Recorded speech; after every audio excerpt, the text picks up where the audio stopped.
Ini dia dalang dibalik terjadinya demonstrasi besar-besaran. Ya, teman-teman, kita akan ungkap siapa dalangnya, tetapi kalian harus jawab dulu.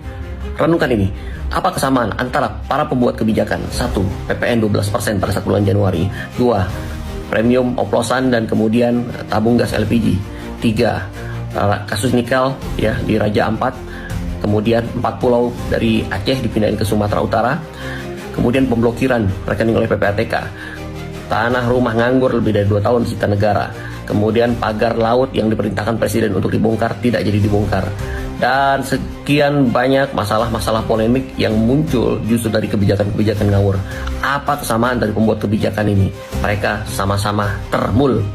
Ini dia orang-orang yang berada di balik kekisruhan yang membuat pemerintahan terus dirongrong. Sebulan rata-rata 2 dan 3 kali kebijakan-kebijakan ngawur itu dilontarkan, yang membuat masyarakat resah, ngamuk, dan marah-marah.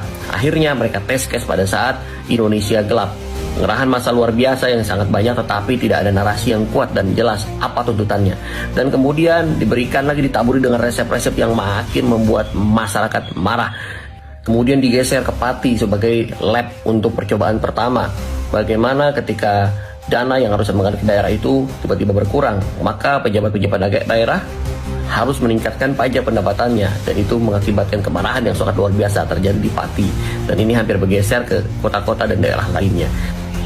20 Agustus akun-akun buzzer kemudian menginformasikan akan ada aksi besar-besaran di 25 Agustus, tetapi tidak diketahui siapa koordinator lapangan, siapa penyelenggaranya. Bahkan sampai tanggal 24 Agustus tidak diketahui siapa yang kemudian mengomandani dari aksi massa ini. Baru tanggal 24 sore masuk surat-surat dari aliansi mahasiswa untuk terlibat dalam aksi tersebut. Sebelumnya tidak jelas.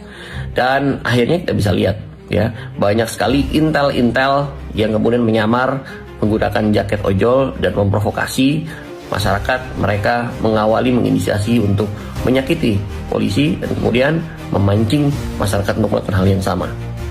Puncak kebiadaban itu terjadi pada saat 28 Agustus kemarin yang menewaskan satu driver ojol yang bernama Afan Kurniawan.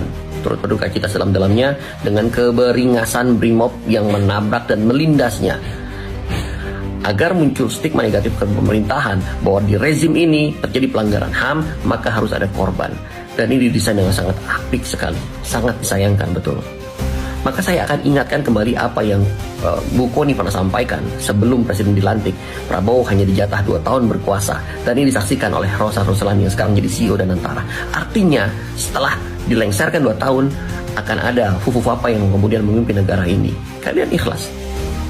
Dan tenggelamlah isu-isu pemakzulan Gibran, ijazah palsu, korupsi yang melibatkan Nadiem Makarim.